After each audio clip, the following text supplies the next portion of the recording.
Excellent. Okay, welcome everyone to ICF Orange County. We have Dr. Don Eisenhauer here today to be presenting to us about grief and coaching around it. Dr. Don Eisenhauer is a master certified coach accredited by the International Coaching Federation. He's the founder and president of Coaching at End of Life, LLC, providing life and end-of-life training, resources, and coach certification. In addition to doing life and end-of-life coaching, Don served 19 years as a hospice chaplain and bereavement coordinator for 2 hospices in Pennsylvania, where he and his wife live. Don is author of the book, Coach Yourself Through Grief. Other publications include the e-book, Life Lessons from Dragonflies, helping us face the inevitable end-of-life issues, and the textbook, Coaching at End of Life, a coach approach to ministering to the dying and the grieving. Don has a passion to help people live fully until they die and help equip individuals to be with the dying and the grieving. Welcome, Don. Thank you very much. Let me go ahead and share my screen.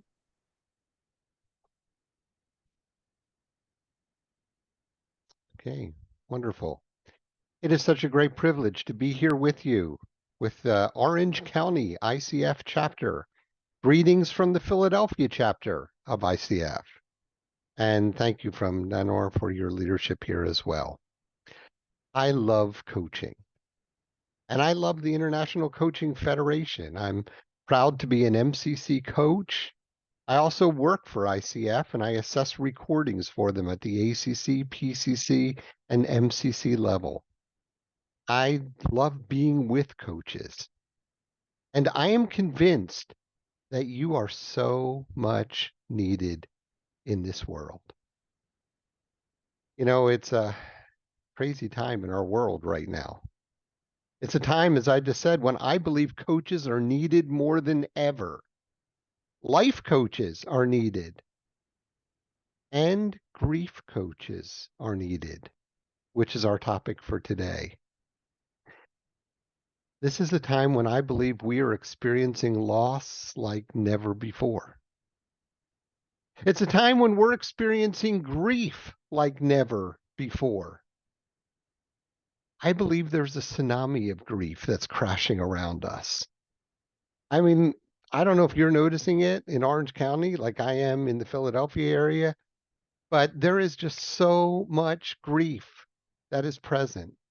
Most all my coaching clients bring an element of grief in their coaching. I see that in my own personal clients. I also see it in my teaching. We teach life coaching as well as grief coaching here. And so I'm regularly looking for clients for our practice labs to practice the coaching. And, you know, it used to be that it was really easy to find people who would be a life coaching client. But it was a little more difficult to find people who are willing to be grief coaching clients for the practice lab. But lately, it's just the opposite. It's easy to find grief coaching clients, but when I look for life coaching clients, even when people come in and they start with a life topic, it almost always shifts over to grief.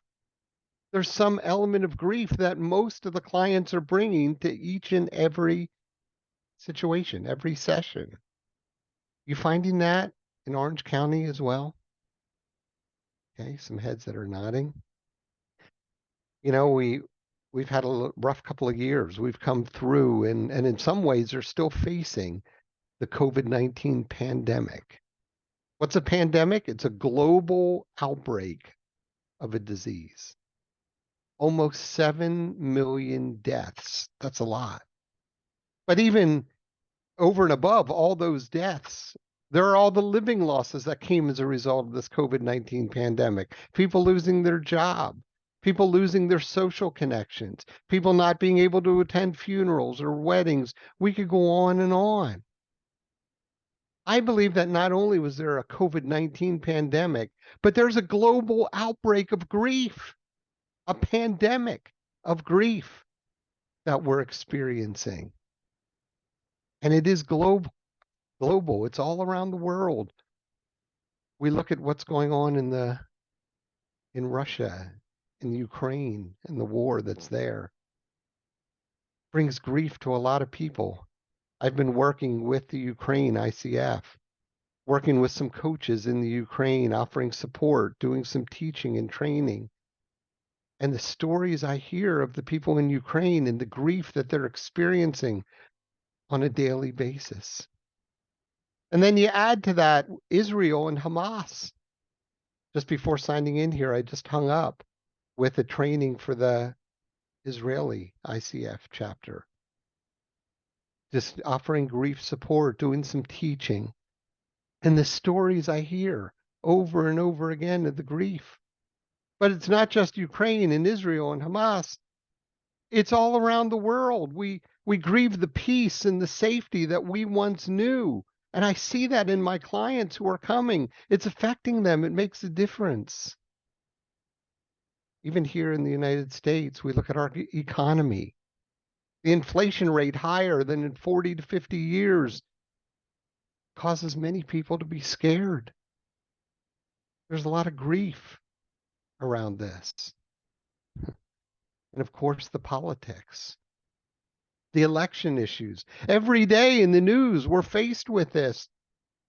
We could just go on and on and on, and we're just scratching the surface.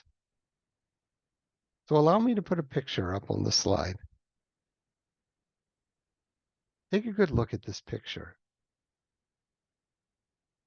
I'd like to hear, what are some words that describe how you feel when you see this picture? You can go ahead and put them in the chat if you'd like, or you can unmute and just say them out loud. How do you feel when you see this picture? Free, trust, freedom, lightness. Okay, scary but free. Trust, rush, peace.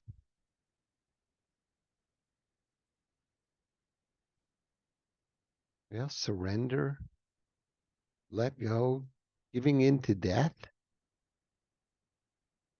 vulnerable, the end.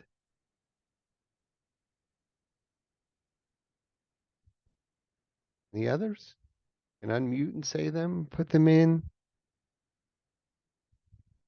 Acceptance.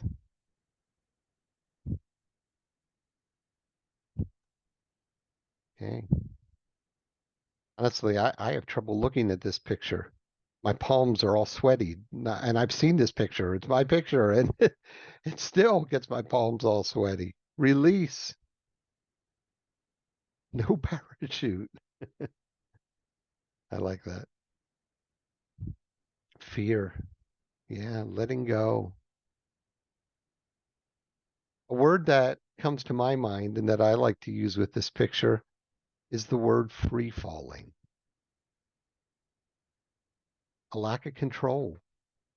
Just that sense of floating, of free falling.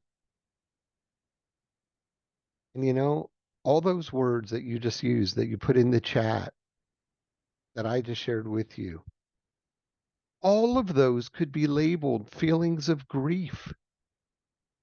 What is grief? Grief is the way that we feel after experiencing a loss. Well, with all those last slides that I just shared with you, we've all lost. Most of us in our world today are continuing to experience loss over and over again in many different ways. And you know, sometimes it just helps to put a name to what we're feeling and experiencing. To be able to say all these feelings describe grief. And do you know the best thing we can do when we're experiencing grief? The best thing we can do is to face it. After giving a name to what we're feeling, to say these are feelings of grief, I believe the next best thing we can do is to face that grief. The problem is we live in a world that doesn't like to face grief. We live in a world that in many places, many people like to run from grief. We like to dismiss grief. We like to stuff it down inside and say, oh, don't even talk about it. That's a taboo subject. Just dismiss it, stuff it down. Don't share it. We don't want to hear it. But as we're going to discuss in this training today, I believe the best thing we can do is to face it. And thus the title of our time together today, Using Coaching Skills for Facing Grief. You know, it's in the midst of all this grief that is a reality in our world today. It's in the midst of all these emotions that are so prevalent. I'm guessing you see these in your coaching clients. I do, as I said, over and over again. Our task is to ask, how can we coach our clients through the losses of life? How can we help our clients to face grief if that really is the best thing they can do? As well as to think about how can each of us face this grief ourselves? Because you see, I'm getting a little personal at this point, but the place to start is by facing our own grief. If we really want to help our clients face the grief, then we first need to help ourselves to do that. So we're going to look at it both ways. What do we need to do for our clients? And please look at it for yourself as well. How am I doing in this area? And what I'd like us to do today is to identify 8 principles to use in coaching others through grief. And so let me tell you what my goal is for today. We have less than an hour and a half together. And in this time that we're going to be together, my goal for today is to not share anything new with you. How's that for a goal? Come to a webinar, and I'm telling you from the very beginning that my goal is not to teach you anything new. But it's true. I don't want to share anything new with you. Rather, my goal is to encourage you to use what you already know. Let me tell you why that's so important. Because I believe that the answer to the question of how to help people face their grief and how to look at ourselves and say, how do we help ourselves to face grief? The real answer for how to do that is coaching. You're all coaches. So you already have the answers as to what to do. And so my task today simply is to remind you of what you already know and to encourage you to use what you already know with all those who are experiencing loss. Because that's what people who feel like they're free falling need. That's what people who feel like they're, what are the other words? Letting go, experiencing fear, those who have no parachute, those who are releasing, those who are accepting. The answer of what they really need is you. They need coaches. Okay, so that's my goal today. Let's jump in. Let's start by making sure we're in agreement as to what coaching is. Just basic, pure ICF coaching. 2 of the definitions that I like to use to define coaching are, first of all, coaching is the art and practice of enabling individuals and groups to move from where they are to where they want to be. Okay, basic definition of coaching, ICF coaching. You with me? Okay. And the second one is this. Coaching brings out the best in people. In agreement with that too? ICF coaching. So in order to do that, in order to help our clients to move from where they are to where they want to be, in order to help our clients bring out the best in them, we use the ICF 8 core competencies, correct? That's our foundation. That's what we build on, which is exactly what I want to do with us today as well. Are you in agreement with me? So in our short time together today, I want to build on these definitions then. I want to build on this foundation and to remind you of some of the basic principles of coaching. Some basic principles that you already know as ICF coaches, and then to see how can we take these principles that you already know and use them with those who are grieving. Okay, that's my goal. That's the plan and the purpose for today. So there are 8 of these basics that I want to share with you in our time. And they're going to become our 8 principles to use in coaching people through grief. Ready to jump in? Principle number 1, taking people from good to better. That's a basic principle of coaching, isn't it? It's part of the definition that I just shared with you a few moments ago. In coaching, we always start in the premise that our clients are at a good place, right? We don't start and say, oh man, you have problems. Man, you need to be fixed. You need help. We start with the premise that they're at a good place, and then we help them to be better. Well, the truth of the matter is, and what we need to see here is that even when they're facing death and loss, even when they feel like they're free falling and my palms get all sweaty, they're at a good place as long as they're facing those emotions. As a matter of fact, if they're not feeling that way, we'd be surprised. It's a normal and natural response to all that is going on. Okay, as I talk with the clients, with the coaches who are in the Ukraine, as I just got off and talking with the coaches in Israel, some of them are saying, oh, I just can't believe all these things I'm feeling and experiencing. And I'm saying, well, of course you're experiencing them. That's not a bad thing. As long as you're facing them, that's a good thing that you're able to acknowledge them and talk about them with all the things that are going on around you as you wake up and listen to the news each day and say, what is going on now? As there are many who have loved ones who they don't even know where they are and are they safe?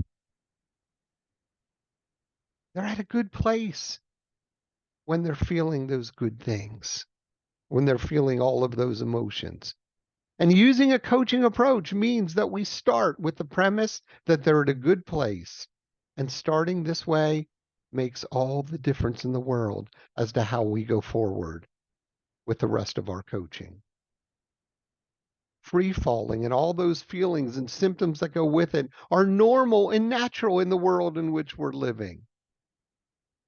And one of the best things we can do is simply to normalize these symptoms for our clients, to encourage them to give themselves permission to feel however they feel. You know what I find? I don't know how you find, but what you're finding with your coaching and your clients, but a lot of my clients are feeling guilty. They say, why am I feeling all this? Why is this such a struggle? If I was a stronger person, I wouldn't feel this way.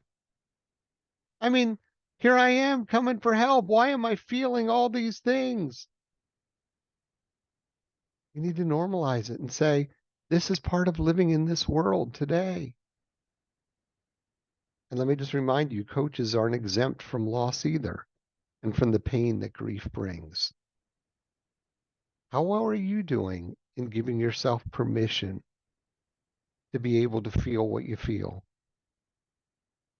I want to encourage you to be honest with yourself today.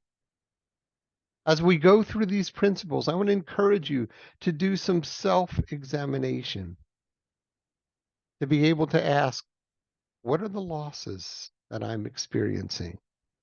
What is the grief that I feel? And to give yourself permission to feel it. So taking people from good to better. You know that in coaching. You do that regularly with your clients, I have no doubt.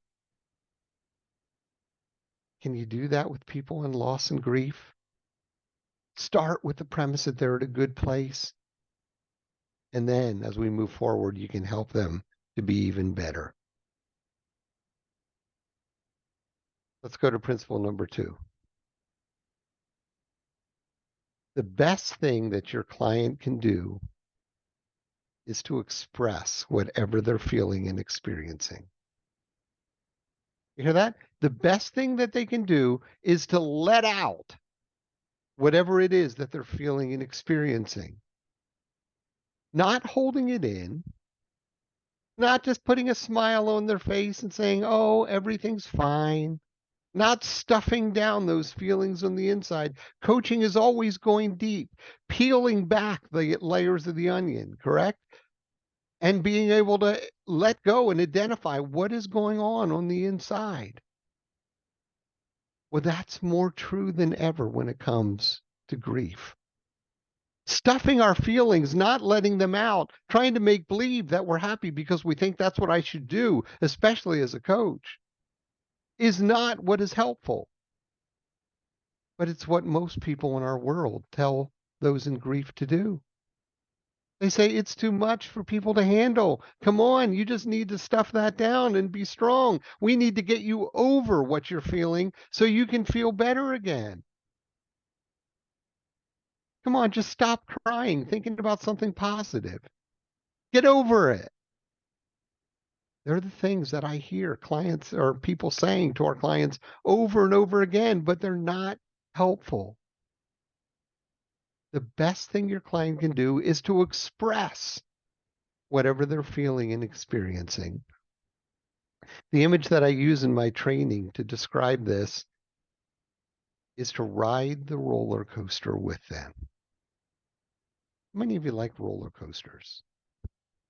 I don't know. You have some good roller coasters in Orange County, California. Oh, yeah, I see the heads nodding.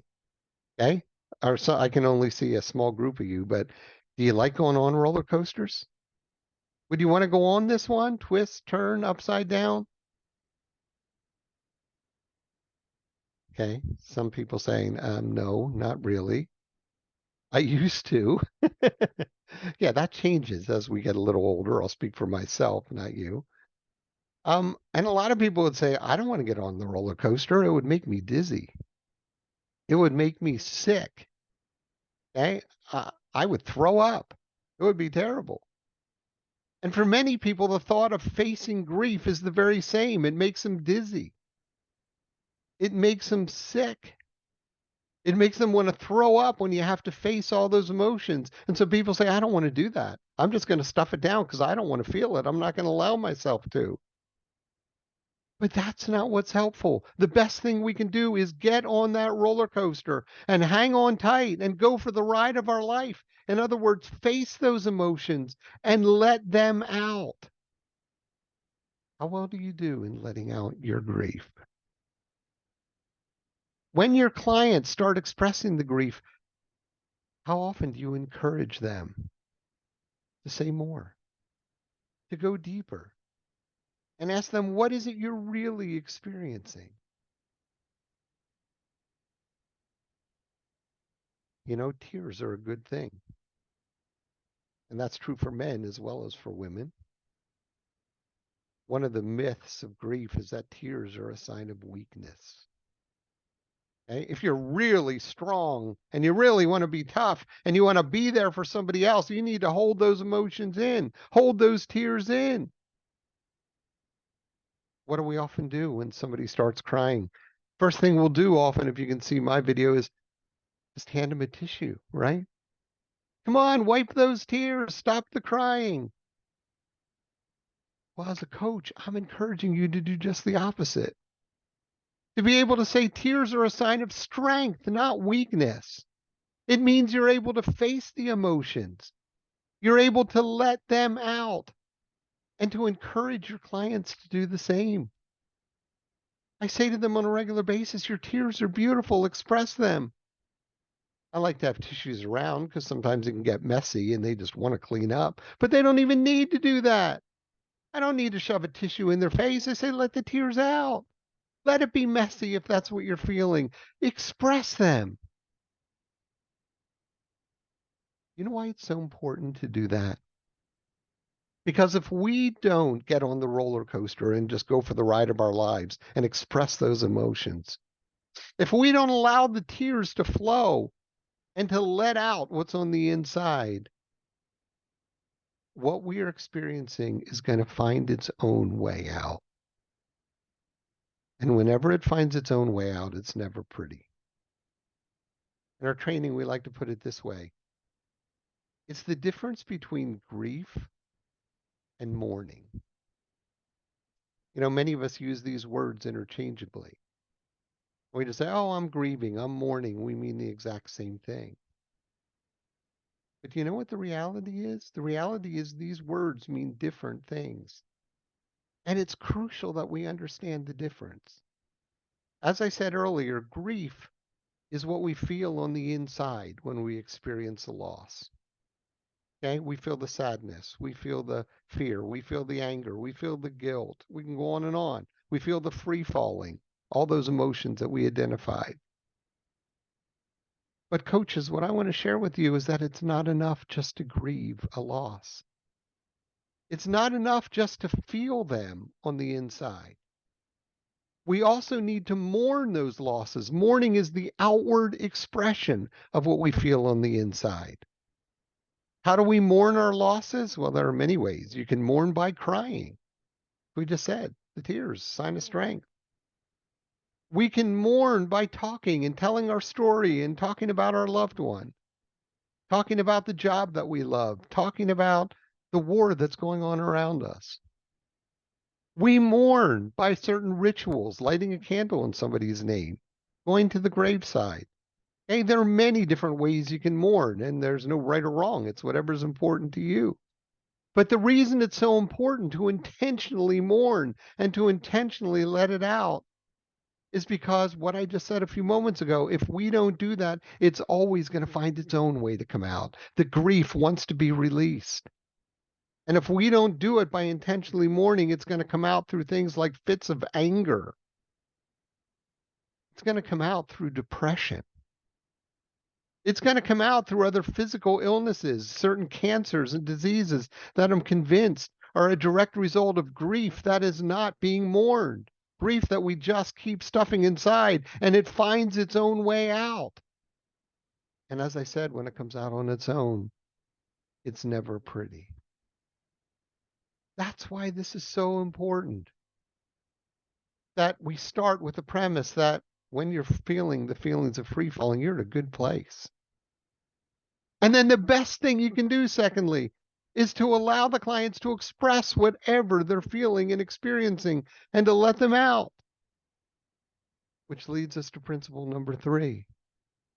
And in the midst of all of that, when they're feeling it, when they're expressing it, they don't need to be fixed. Another basic principle of coaching that you know, right? It's one of the things that sets coaching apart from almost every other discipline. Most of the other disciplines have a goal of fixing the person, trying to make them feel better, always trying to diagnose what's the problem so we can make you feel better and get you all fixed up. But you know what, friends? Those who are in the tsunami of grief don't do that. They don't need to be fixed, first of all, because they're not broken. Okay? And so they don't need to be fixed. They're at a good place, remember? And when we try to do so, when we try to make them feel better right away, which is what our world loves to do, it doesn't help them. I find many coaches try to do this too, because they don't understand what mourning is really all about. And when they try to fix them and they try to make them feel better right away, all it does is simply push them away. Because most of the time what they need is not to be made to feel better. They need permission to feel worse.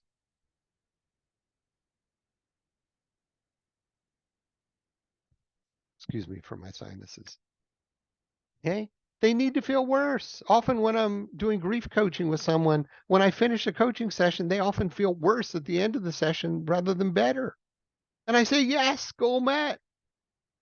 Not because I'm mean and I want them to hurt, but I know that if they're really facing the loss and they're facing the emotions, then they're doing the best thing they can in the long run to help them to move forward and to keep it from coming out on its own in a way that's not pretty. Our role isn't to fix our clients, it's to walk the journey with them. These words are important. Walking the journey with them, companioning them, coming alongside of them. Grief is a journey. It's not a sprint. We wish it was. We'd love to be able to get over it right away. Let's just do the sprint and get over it and move on. But you know what? The best thing you can do as a coach is not to have the goal of just trying to get it over with, but rather to walk that journey with them, using ICF language to be present with them. One of the core competencies, right? You're all about presence with your clients, being so present. Sometimes we use dancing in the moment with them.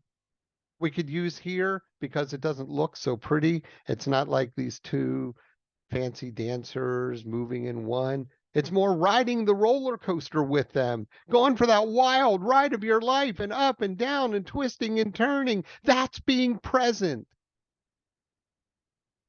That's walking the journey with people. And there's nobody who does that better than coaches. We don't need to turn to some outside people to figure out how to do that and to be present with those in grief, those who are mourning. It's the coaches who can do that better than anyone. But from my experience, there are very few who do this for people in grief. We get so uncomfortable that we want to fix them so we feel better. Okay, we don't say this out loud, but we often say in our minds is, you need to stop acting this way. You need to stop crying so much and letting it out because I can't handle it. So you need to get better so I feel better. We don't say those words, of course, but that's what is being felt. But no, what they need is somebody to walk the journey with them. Which brings us to coaching basic number 4. That is, provide a safe place for them to share.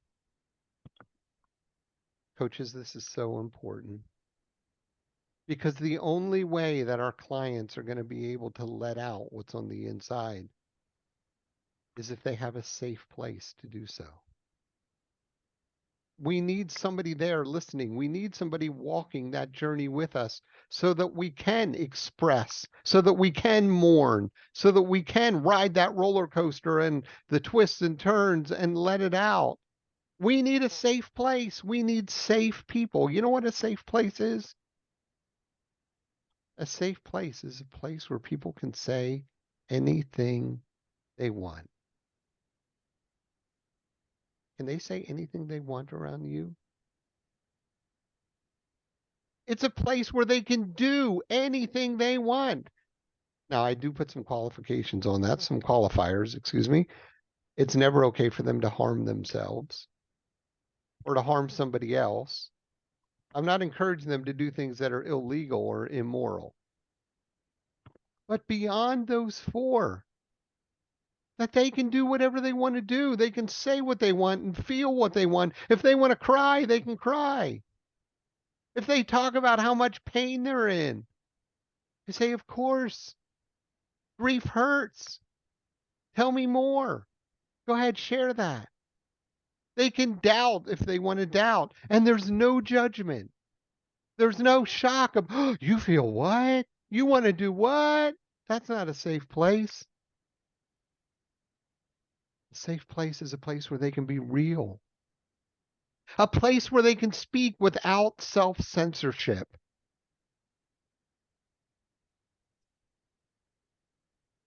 Are you that kind of safe place?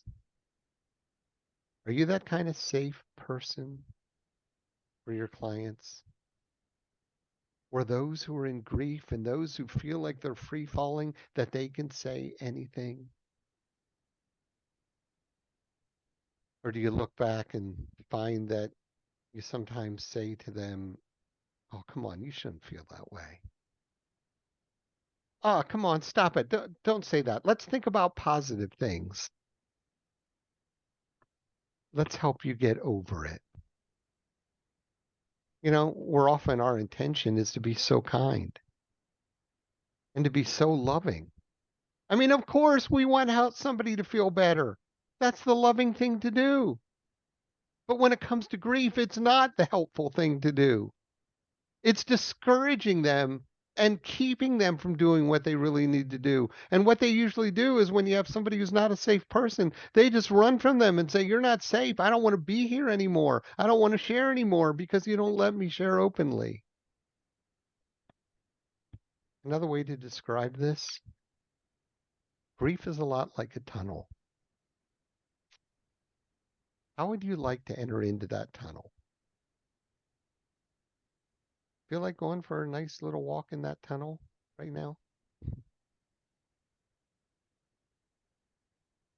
If we had the time, I would have you express how you feel about that. My guess is you would say, that's a little scary to walk in that tunnel. Okay, the free falling is one thing, but who knows what critters are in that tunnel? It's really dark in there. You don't see where you're going. And then even if you would see a light, you don't know, is that the light at the end of the tunnel? Or is that a train that's coming right towards you and you can't even get out of the way? Nope, if I want to get to the other side of this mountain, I'd rather go around this tunnel. But oh, look, there's no way to go around it. So I'd go over it. Nope, there's no going over it. Can you go under it? No going under it. You want to get to the other side of this mountain, the only way is to go through it. And the same thing is true with grief. We want to help our clients to go around it and go over it and just to ignore it and make believe it's not there. But grief is something that has to be faced. We have to go through it, which is what we've been talking about in these principles and using the coaching skills that you already know to enable them to do that. That's why let me remind you of the title of the talk of the webinar today. Using coaching skills for facing grief. Even though we live in a world that says just the opposite. We are so kind and loving, we do everything we can to take away people's pain. And what I'm suggesting today is that's not the best, most helpful thing to do. Rather than trying to take away their pain, how about we encourage them to embrace it? Can you imagine that? Putting your arms around the pain and those feelings of grief and giving it a big hug and holding on to it? I mean, that sounds crazy. To become a friend to those feelings, saying, I'm going to hang around with you. I'm going to allow myself to feel this and experience this. I mean, it's the opposite of what we do. If you put your hand on a hot stove, you don't just leave it there and say, oh, good, this feels nice. My fingers are burning. I mean, no, we pull it away, right? If you're pinching yourself and it hurts, you stop pinching yourself because we want to feel better. I realize that what I'm saying here and what I'm suggesting is the total opposite of what makes common sense and how we normally live. But if we really want to go through that tunnel of grief and come out the other side, not meaning that the grief is over, grief never ends. But if we want to learn how to live life again in the midst of the grief and loss, then what we need to do is make it a safe enough place where our clients can go through the tunnel, where they can express what they're feeling and experiencing in this really deep way. How are you doing with that? Provide a safe place for them to share. Let's go on to coaching basic number 5. Don't provide answers for your client. Basic ICF coaching, right? We're not the ones to give answers. As a matter of fact, that's another definition that I love to give in just describing what coaching is. Coaches help you find answers rather than providing answers for you. Okay, that's what we are all about.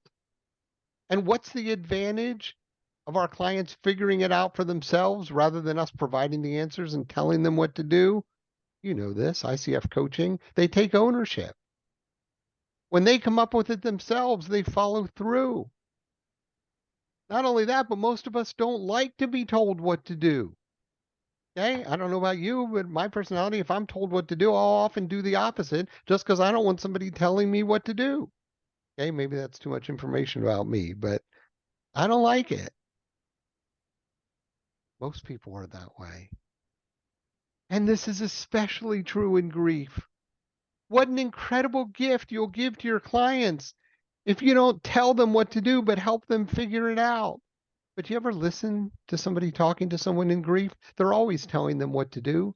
You know what? You need to get a hobby. You need to keep busy so you don't think about it. You need to get a pet.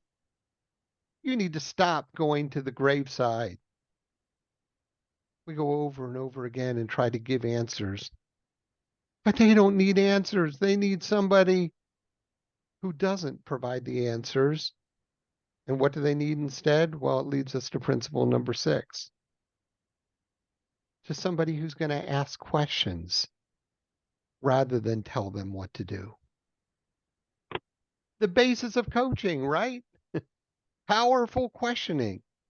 Used to be one of the ICF core competencies. Now with the updated core competencies, powerful questioning is a part of evoking awareness in the updated competencies. But that's what you're all good at. That's what it's all about. To ask questions and let them figure it out on their own. And what are our questions like? Questions that are open-ended. Questions that are short, brief. Questions that are not stacked, just asking one simple question at a time. Let me give you some examples of some powerful questions in grief coaching.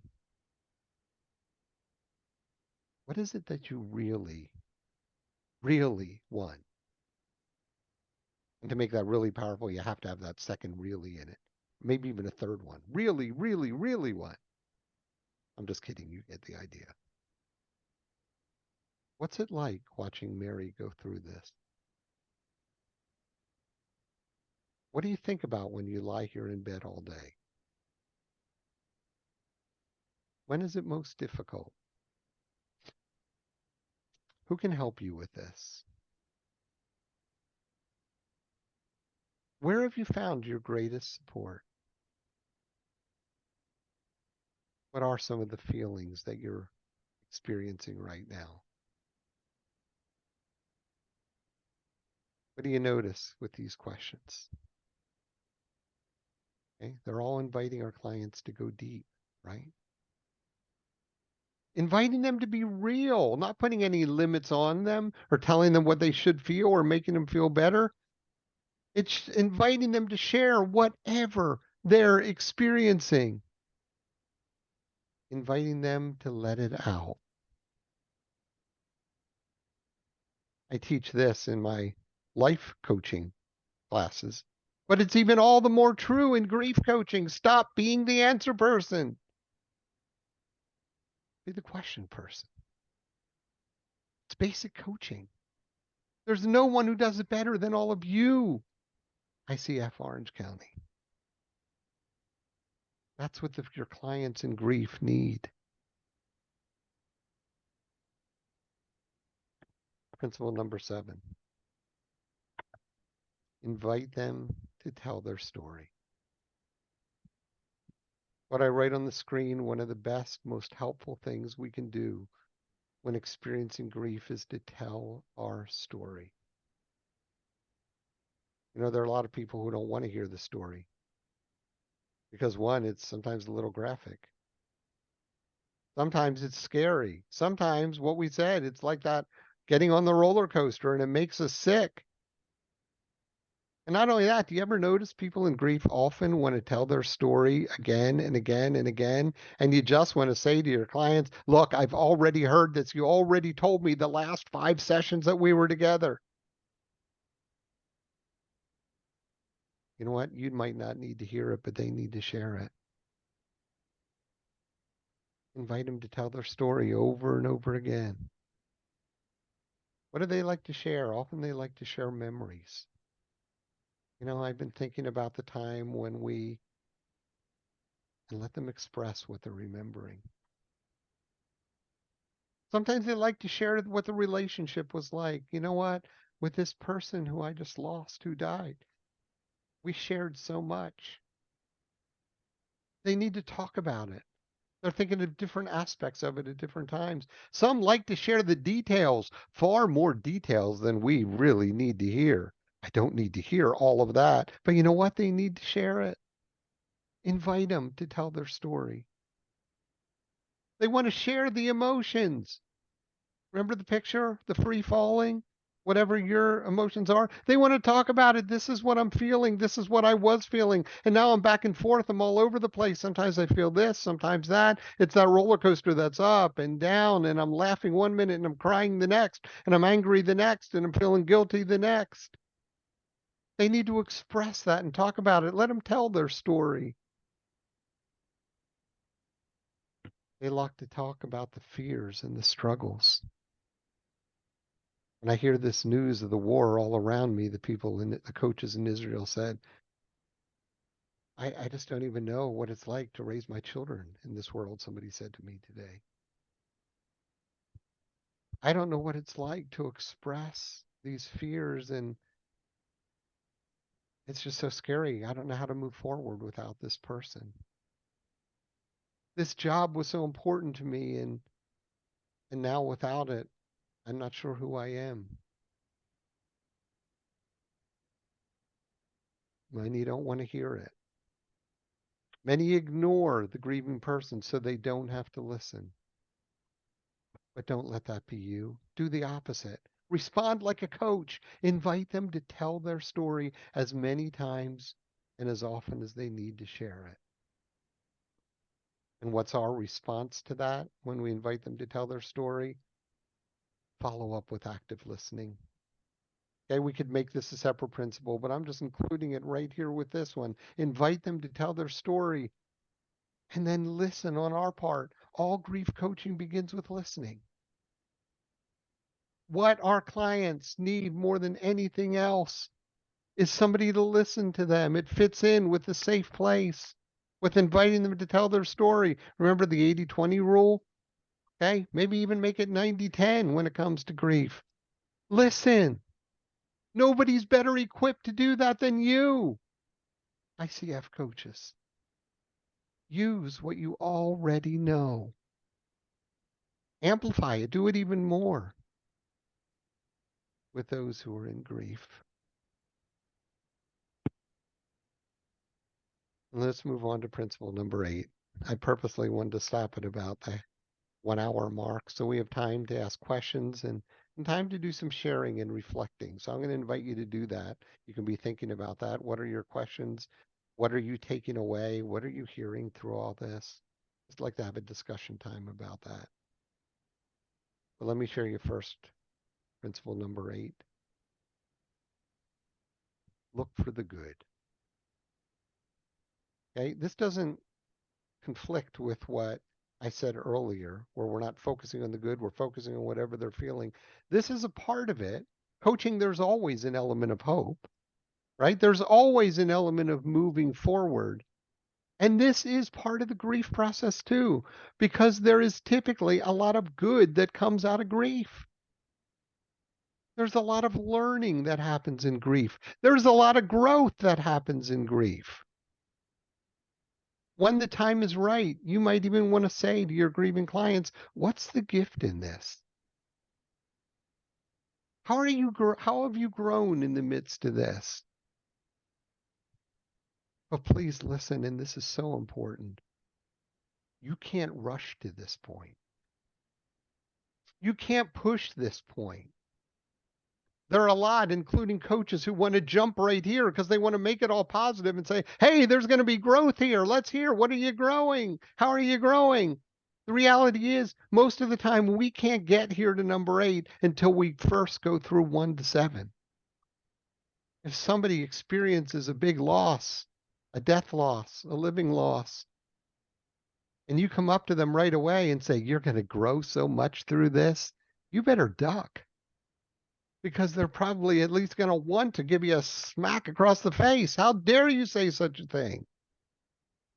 And even when it's way down the line, and I don't have a time limit because it's different for every person, you need to listen when they start acknowledging the growth and the things that are moving forward.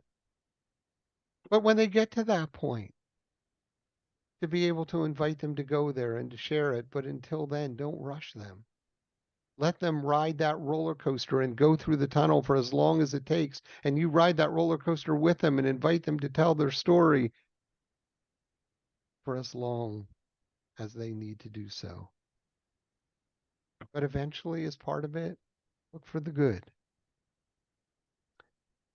On my website, I have a free ebook that people sometimes like to download, which is about dragonflies. You might have noticed I like dragonflies. You see behind my head what my mother made for me at 90 years of age. Nice picture. You see the dragonflies on the PowerPoint. They're all over. If you want to know why I like dragonflies so much, you can download this from my website. Well, one of the things it talks about in the ebook is about the metamorphosis that a dragonfly goes through. Remember that word from junior high science class, metamorphosis?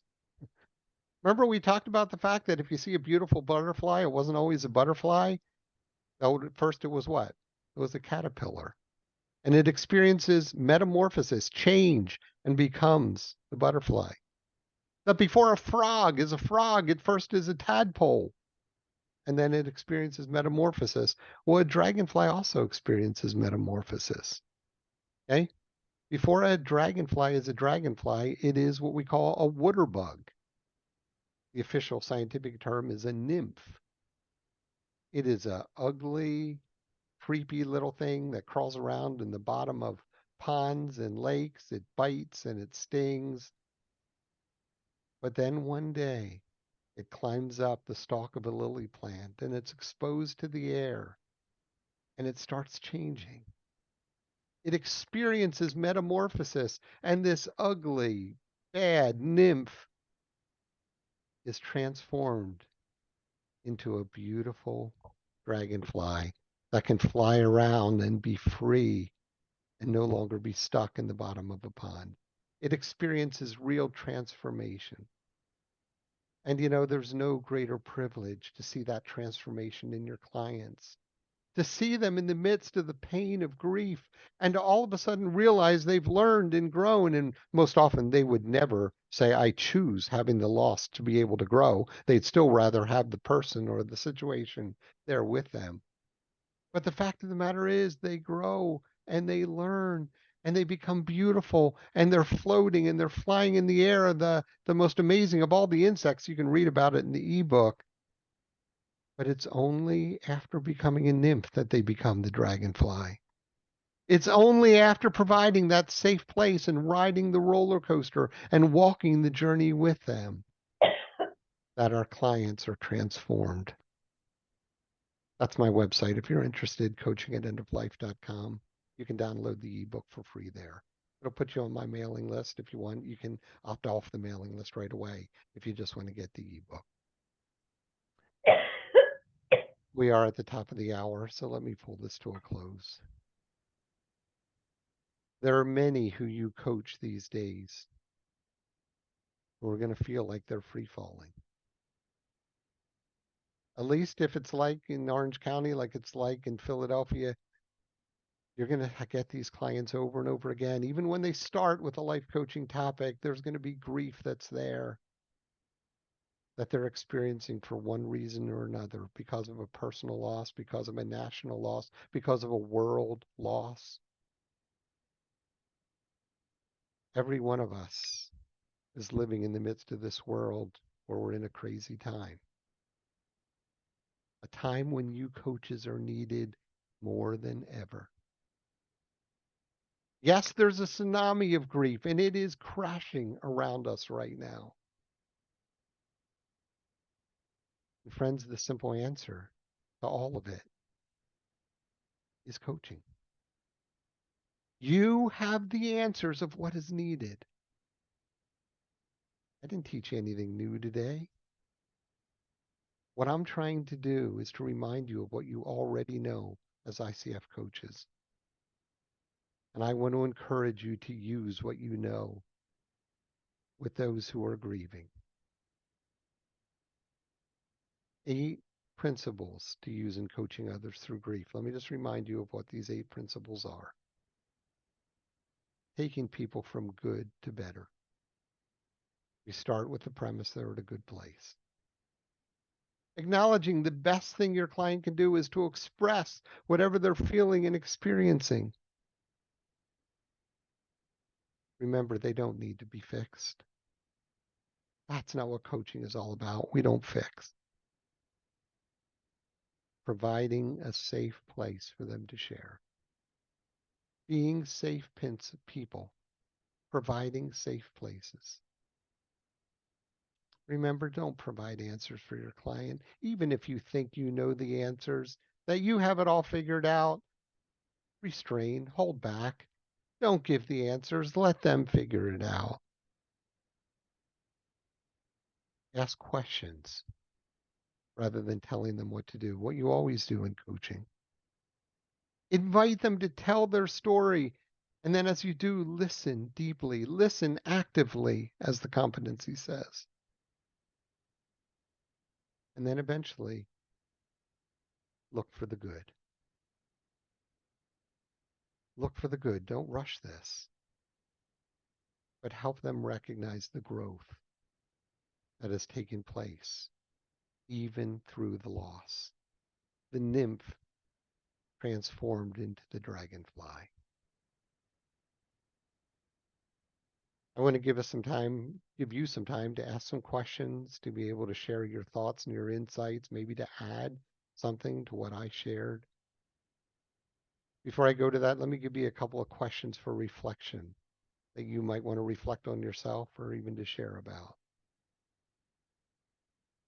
What are the biggest losses that you're seeing your clients experience right now? Have you been identifying them as grief? What difference would it make if you do? Secondly, we just shared those 8 coaching principles. Which of them stands out to you? Which is one that you want to take note of? Which is one that you want to remember that's going to transform your coaching and make you a better coach? I've asked this over and over, but let me ask it again. Are you a safe person with whom your clients can share anything? Or no matter how you answer that and where you are, how can this be improved that they feel that safe?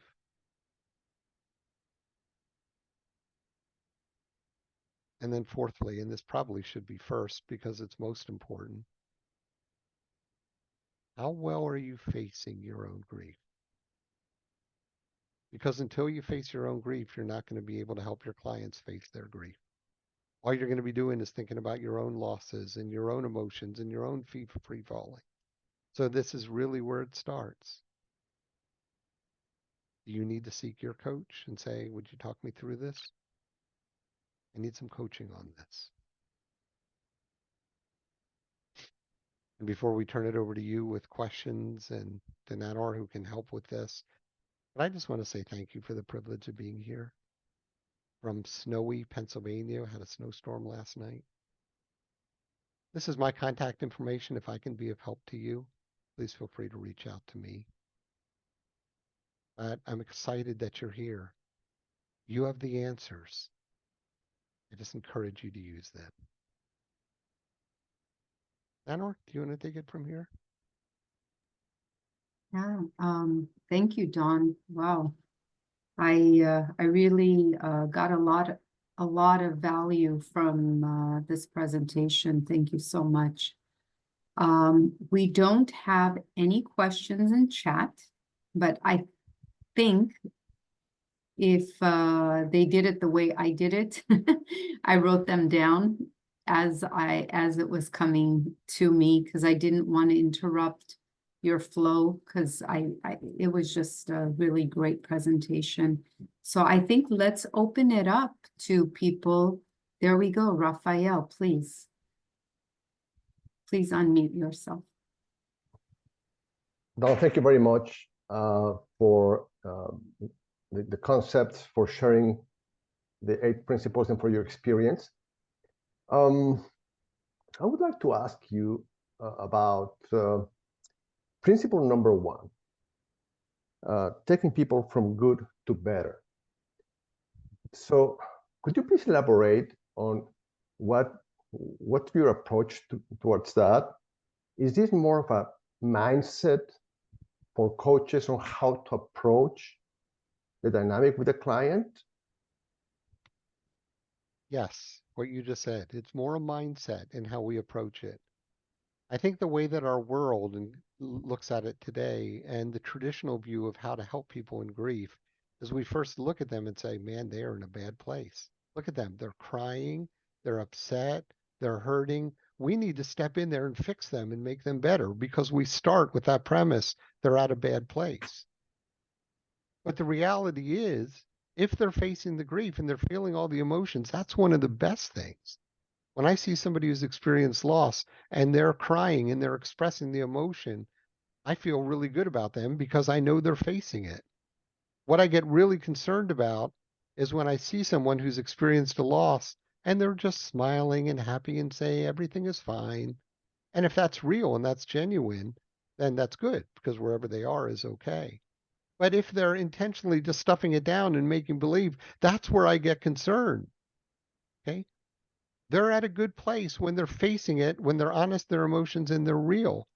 And I think that's the approach we want to start with, because then we can walk the journey with them and invite them to share more and not feel like we need to step in there and fix them and take them away from that bad place where they are.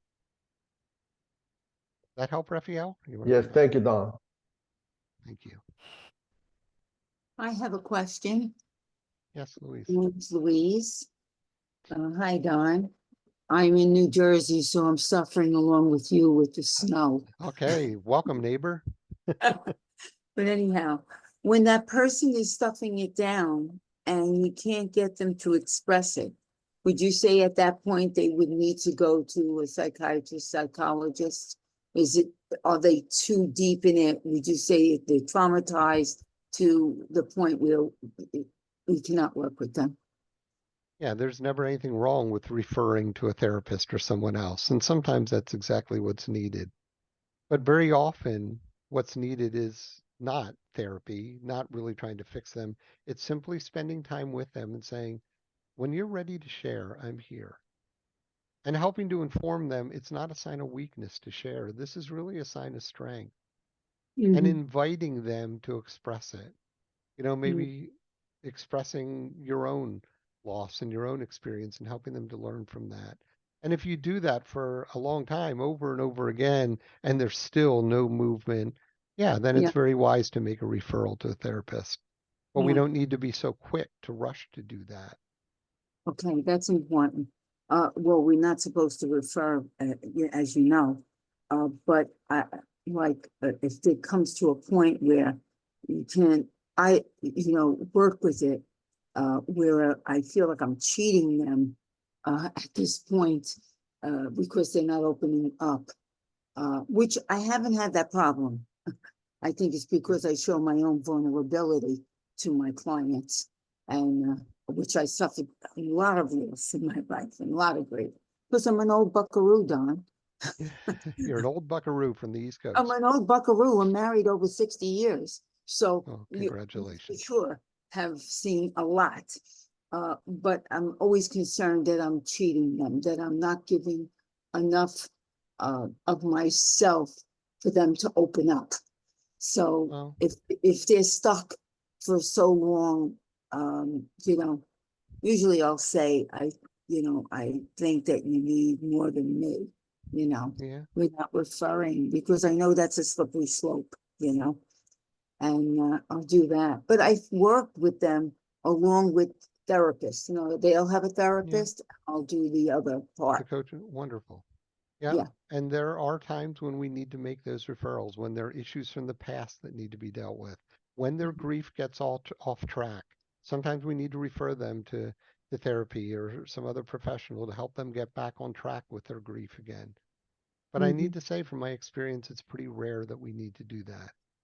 Okay, Okay? good. Because most of the time, what they need is simply that really safe place and that invitation to share. And they might not do it right away, but in time they will. And when they don't, then there's never harm in referring. That's just making sure they're cared for the best way possible. Thank you, Danny. Thank you very Okay. much. Thank you, Louise.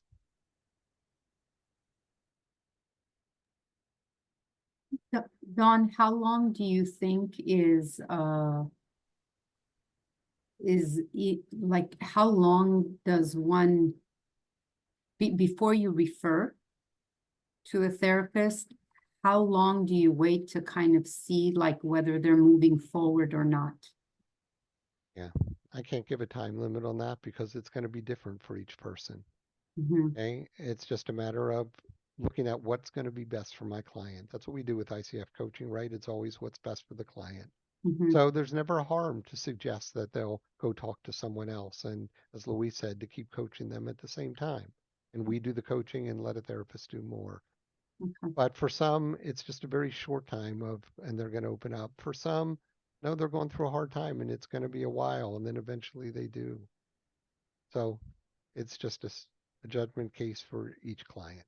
I guess so long as they are, as you said, facing it and they're able to function in life more or less, then coaching would be valuable. Absolutely. That's what I say. When the grief is on Okay. track, meaning that they Mhm. are mourning, they're expressing it, they're talking Mhm. about it, they're letting it out. The times I get concerned is when they're not doing that at all. When they make Right. believe everything is okay, when they displace their grief and replace it with workaholism or alcohol or drugs, okay, then we need to make referrals. But as long as that grief is on track and they're still mourning and letting it out, that's a good thing. Walk the journey with them, ride that roller coaster with them. Wonderful. Delma, please. Don, my name's Ira, and I have a question. From your experience doing this type of coaching, what have you seen as far as people moving forward? What are some of the signs that you've seen that they're actually moving forward? Well, sometimes moving forward means that they're opening up and sharing even more freely their story. That's good. Sometimes a sign that they're moving forward is that they're noticing some progress in some of the growth areas. Okay? Sometimes moving forward means that they're not trying to get back to normal, to the way it used to be, because it never goes back to the way it used to be. Grief changes us. But I see them moving forward when they start seeking the new normal. Okay, what is my relationship with this person like? Who am I going to hang out with now? What's my purpose in life? So there are just a couple of ways that I look and say, yep, people are moving forward. They're facing the grief all the more. And then I just celebrate that with them and walk the journey with them. Okay, Thank you. Delma? Thank you. Hi, Don. How you Hey, doing? Delma, it's good to see you. Yes, I'm a graduate Dunn class.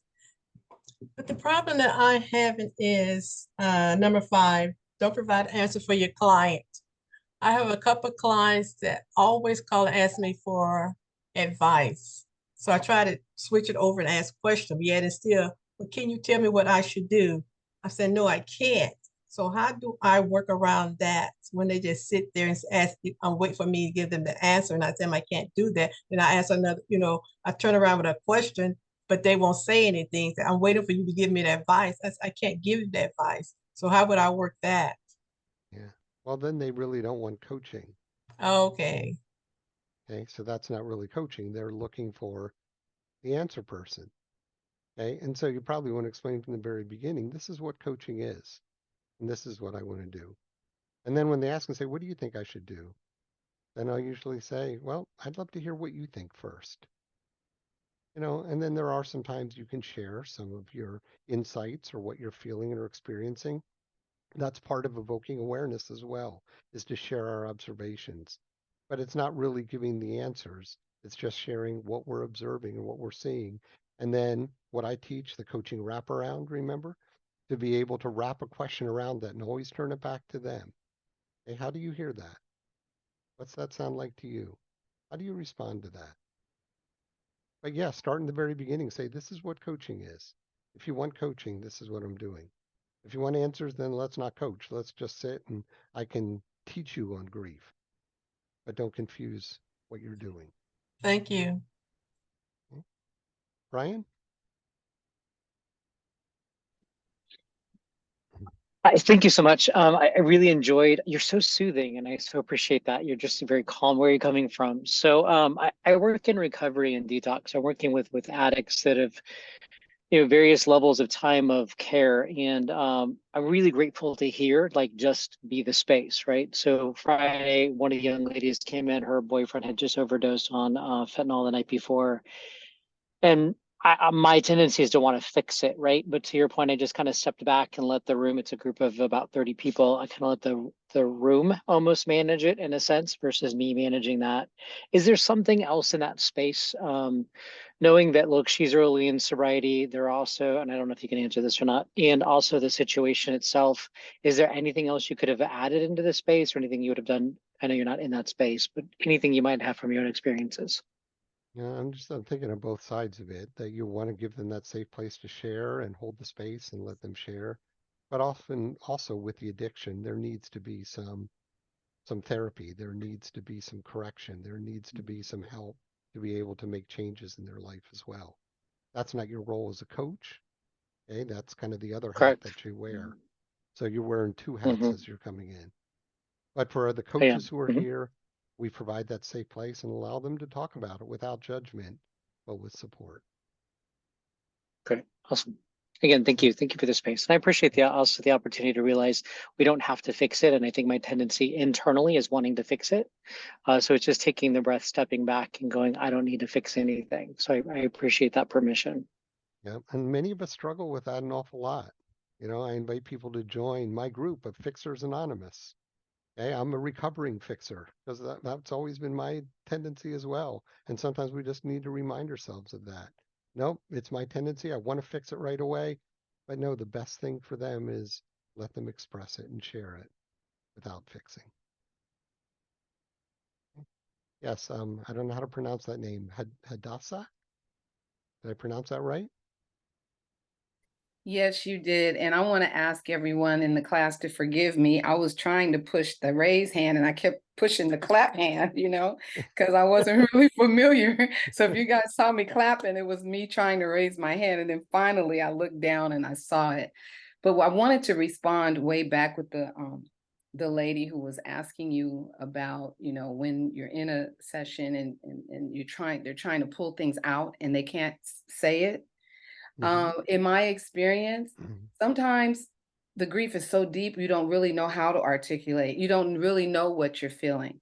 You don't know how to define what you're feeling. So I just wanted to say I loved it when you said just be patient and work with them and continue to journey with them. I like that term, the journeying with them, because at some point they may be able to identify what they're feeling. It's not like, oh, I'm hurt, oh, I'm sad. It's not always as simple of an emotion. It can be a conglomerate and not easy um to say to my coach or to me as a coach exactly what they're feeling in a time of grief, depending on the level of the trauma or the level of the grief.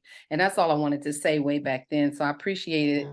You told us to pump our brakes and not send them straight to therapy. I appreciated that. Just be patient and work with them a little longer. That's Yeah. all I wanted to say. Thank you for sharing that. And I'm seeing that with ICF Ukraine and ICF Israel. For some of them right now, in the midst of the war surrounding them, they say, I can't even face the grief right now. It's that first emotion that we usually feel in grief, which is denial or shock, which I believe is an absolute gift. that we go there first most of the time, because if we had to face all the emotions of grief immediately, I think we'd all just fall over dead. It would be too much to handle. So it's a gift that we have that disbelief and that shock and that denial at first. But I'm finding it in the midst of the war that I just can't even go there right now. It's there and I'm present, and I kind of turn my back to it, one just said today, because it's just too much to handle right now, and said that's okay. But when you're ready, the time will come where you're going to need to face those emotions, and then you come to it and you start these principles. So thanks, Odessa.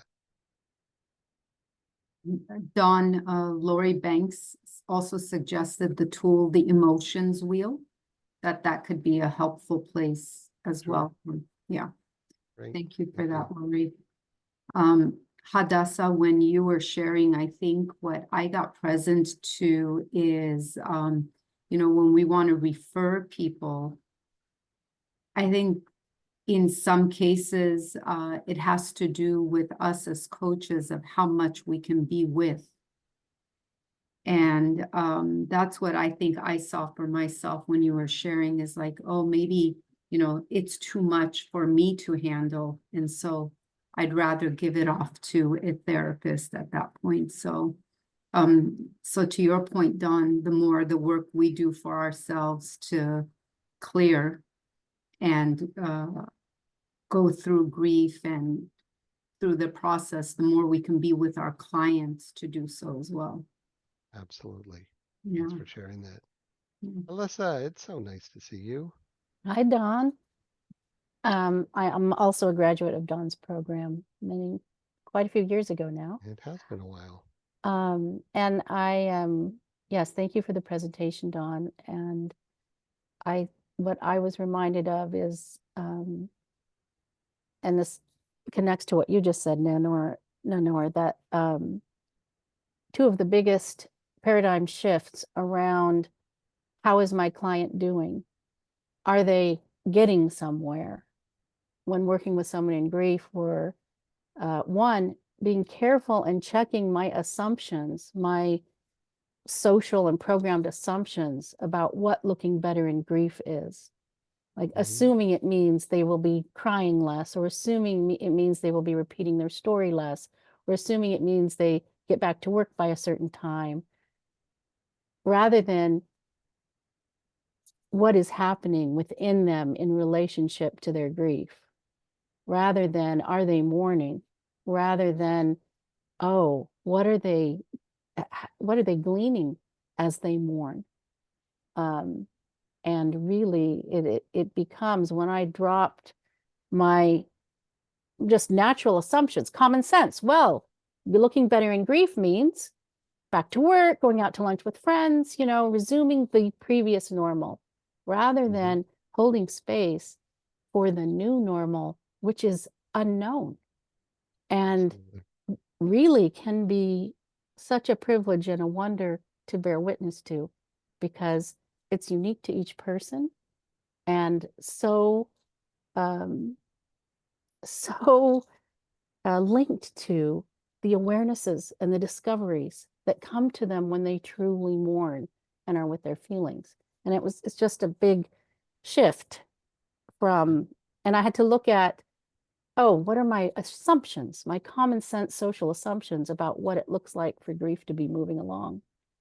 And of course, key, and as you said, Nana, is where am I with my own grief? Because often if I'm feeling like, oh, they need to move on with this, I need to check, is it because I'm uncomfortable with what they're sharing?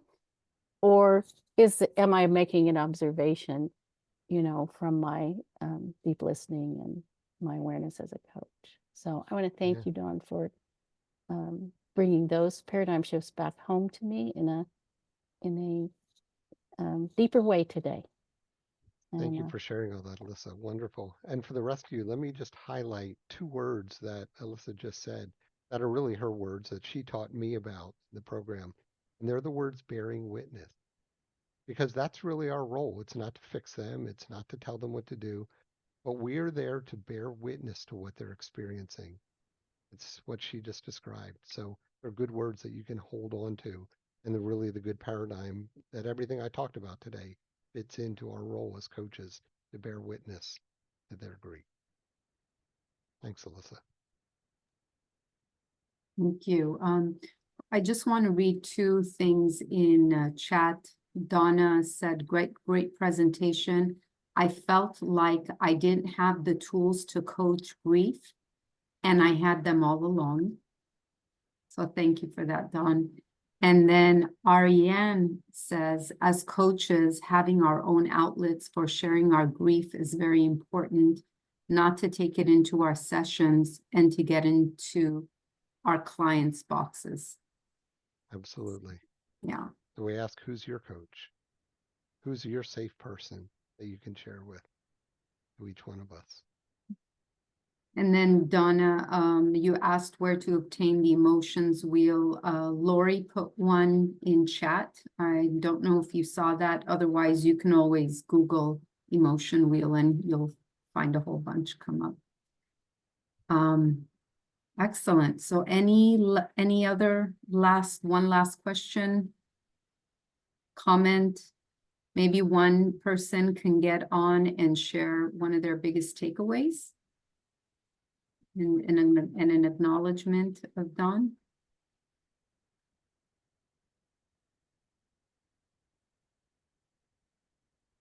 Didn't mean to put anyone on the spot. Okay.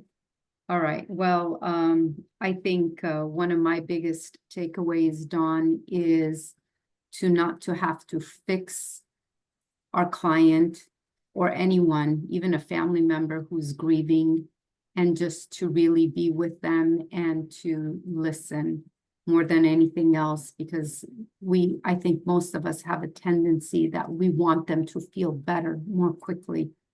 And I think you taught me and gave me permission to allow them to stay in that space as long as they need to be in that space. And for me to be okay with that. So thank you. Thank you, Dawn. And as Brian said, your presence is very, very peaceful, very soothing, very wise.